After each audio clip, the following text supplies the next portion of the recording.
నిర్బంధాలకు జగన్ రెడ్డి సైన్యం భయపడదు, రాజశేఖర్ రెడ్డి అనుయాయులు అంతకన్నా భయపడరు. ఈరోజు రైతు కష్టంలో ఉన్నాడు. జగన్మోహన్ రెడ్డి నాయకత్వాన రైతు కష్టాన్ని బయటికి చెప్పడానికి, చంద్రబాబు నాయుడికి చెప్పడానికి, వాళ్ళ మెడలు వంచడానికి ఈ కార్యక్రమం. నిర్బంధం మమ్మల్ని ఏం చేయలేదు. వాళ్ళు సజావుగా ఉంటే సజావు, వాళ్ళు మంచిగా ఉంటే మంచి, వాళ్ళు మంచిగా లేకపోతే వాళ్ళ ఇష్టం.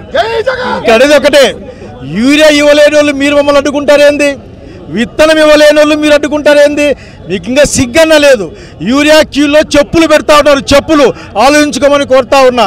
కాబట్టి ఈ రోజున నిర్బంధాల కోసం కాదు, మీరు ఏమీ లేని మోసపూరితమైన అదేదో సక్సెస్ అప్ పెడతాన్నారంట. మీరు ఆ సక్సెస్లో ఏందో చెప్పాలా.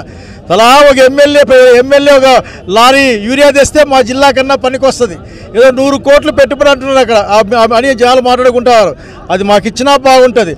జగన్మోహన్ రెడ్డి పార్టీని కానీ, జగన్మోహన్ రెడ్డి కార్యకర్తలను కానీ, వైఎస్ఆర్ కుటుంబ సభ్యులను కానీ నిర్బంధం కానీ దాడి కానీ ఏది భయపెట్టలేదు.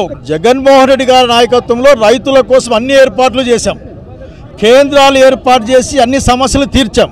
ఇక్కడ అసలు వ్యవసాయమే దండగానే సీఎం ఇక్కడ ఉండేది. అసలుకి రైతుల పట్ల ఏమాత్రం ప్రేమ లేని డిప్యూటీ సీఎం ఊరికేనే కబుర్లు చెప్తారు. ఈ రోజున యూరియా బ్లాక్ మార్కెట్లో అమ్ముకుంటున్నారు అని చెప్పేసి వాళ్ళ పేపర్లే రాస్తాయి, వాళ్ళ టీవీలే చెప్తాయి. యూరియా వాళ్ళే ఎత్తుకుపోతున్నారని రాస్తాయి.